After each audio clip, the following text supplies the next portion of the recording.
Très bien. Ravi de pouvoir vous présenter ce cas d'usage, cette expérience très, très sympathique qui a débuté en fait le 6 novembre. Alors, j'espère que vous m'entendez bien. Donc c'est un cas d'usage autour de la blockchain, mais pas que. C'est-à-dire qu'il y a de l'IoT, de la blockchain, de l'analytique, et tout ceci en fait on l'a mis en œuvre autour d'une étude de cadrage collectif. Donc ça c'est très particulier autour de la filière froid et frais. Concrètement, je vais vous présenter donc l'agenda de la saison 1, en fait, qui est le démarrage en fait de cette étude de cadrage collectif, une présentation des sponsors et des participants, un rapide passage sur une étude IDC intéressante sur la Green Supply Chain, et ensuite une présentation du concept, de la solution, éventuellement des questions-réponses si vous en avez. Tout d'abord, l'agenda. Donc, on a timé en fait cela en 5 épisodes. Le premier épisode, donc c'était la réunion de lancement pour rappeler les fondamentaux du concept à tout le monde. Le second épisode, on est rentré dans le détail, c'est-à-dire dans les choix des palettes, de l'IoT, le type de remontée d'informations métier dont on avait besoin. Et ensuite, on a fait des zooms sur cette remontée d'informations pour savoir quel type de message on pouvait utiliser. Donc, on a travaillé avec GS1 qu'on a fait intervenir.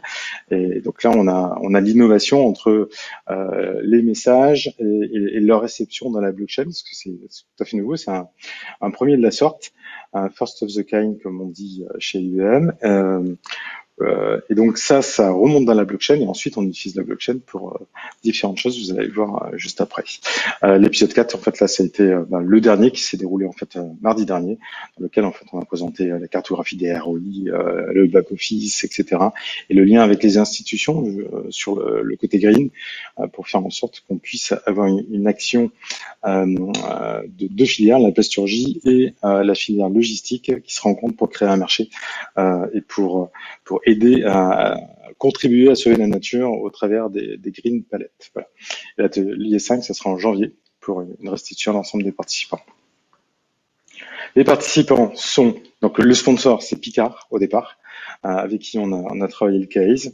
Et ensuite, cet été, on s'est dit que c'était un enjeu de filière, qu'il fallait pas que ce soit que Picard. Et donc, on a relevé le challenge et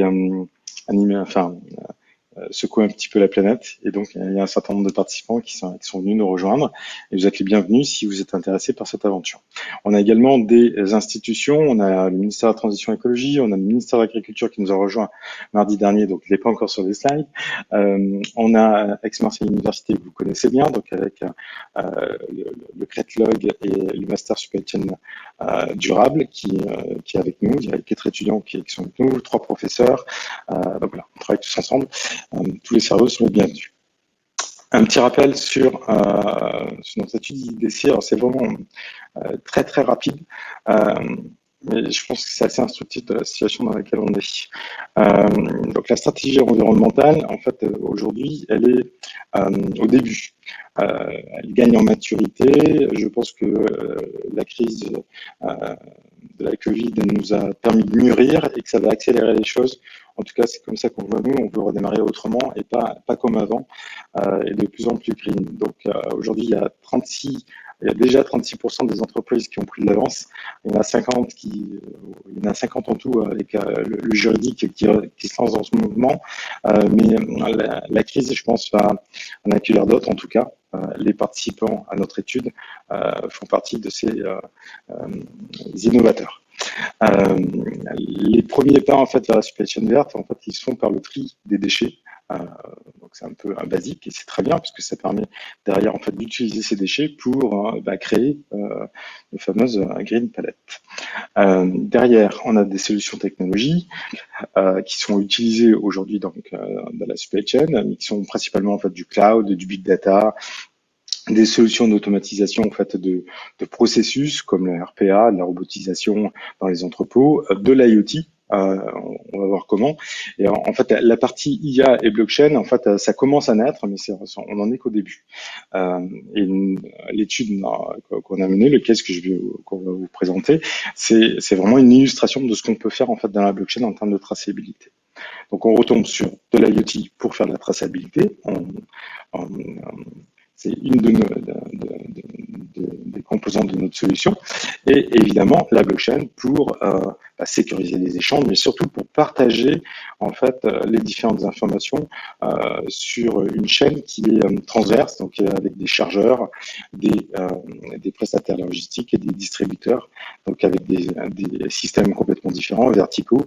Et donc, la blockchain peut permettre cet échange-là beaucoup plus facilement. Alors, le problème auquel on s'est attaqué au départ, parce que c'est quand même le point de départ, c'était de lutter contre la blockchain. C'est un jeu de mots, mais qui veut dire ce qu'il veut dire, c'est-à-dire qu'en fait, on va lutter contre la non-visibilité durant le cycle logistique. Aujourd'hui, les chargeurs ou les distributeurs passent des commandes ou envoient des expéditions et en fait ne savent pas ce qu'il advient de leurs produits durant ce cycle logistique. En fait, ils ont des informations la plupart du temps a posteriori sur le cheminement en fait de la marchandise, comme vous l'avez quand vous commandez sur un site en ligne, mais sur la qualité de leurs produits, là, ils ont rien.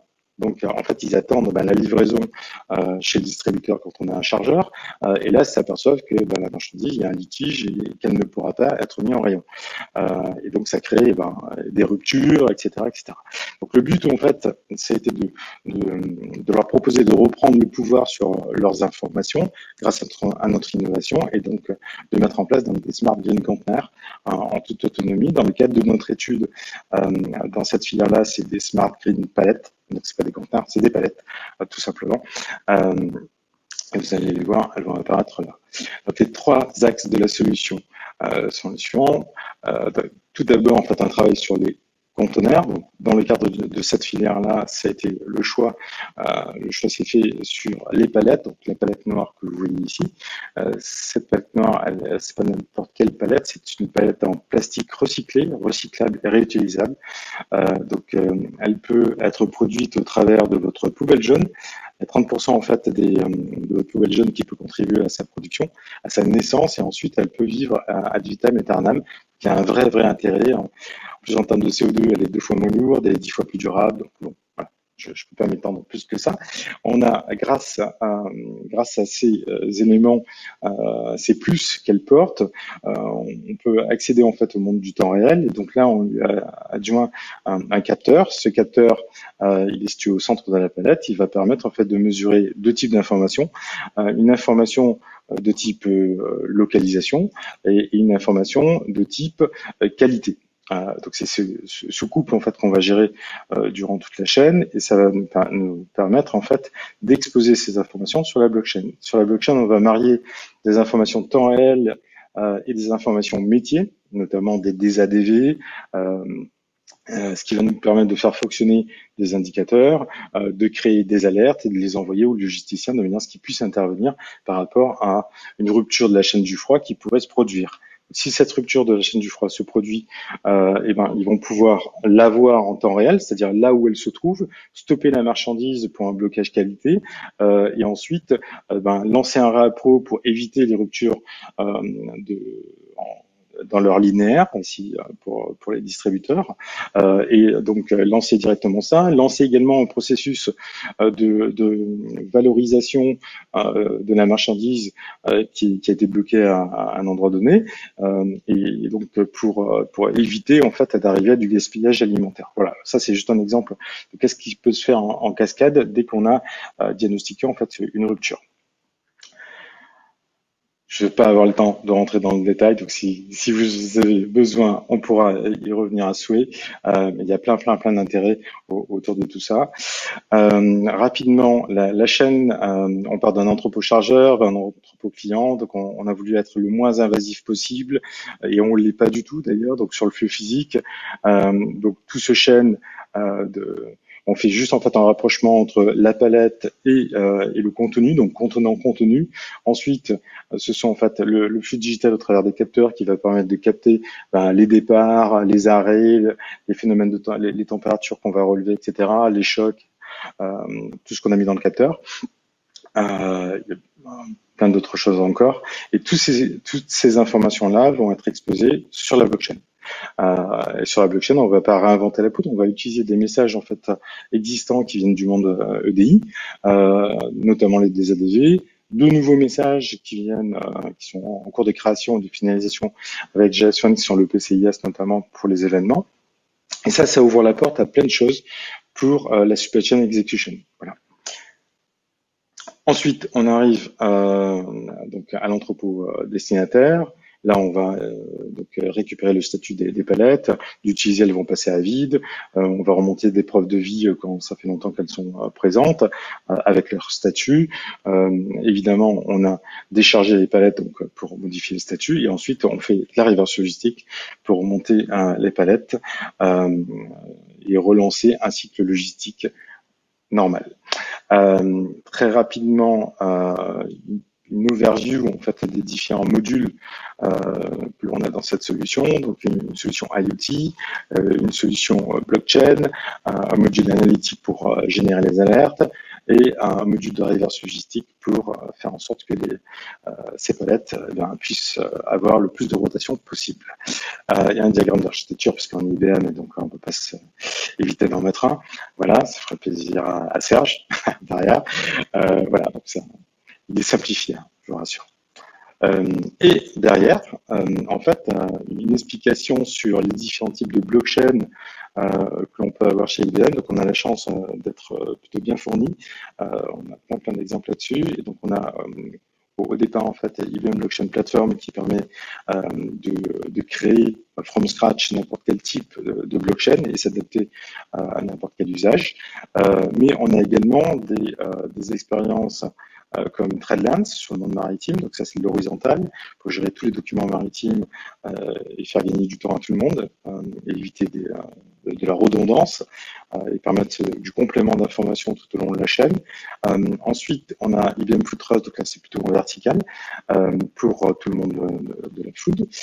Et en dernier, on a donc notre quatrième plateforme avec Transaction Intelligence qui vient, lui, du monde idéal et qui s'ouvre sur le monde de la blockchain pour embarquer encore plus de monde, notamment les transporteurs qui n'ont pas forcément du personnel informatique pour créer des liens avec les DI. Donc, cette ouverture vers la blockchain est très intéressante. Yacine, tu pourras en parler tout à l'heure.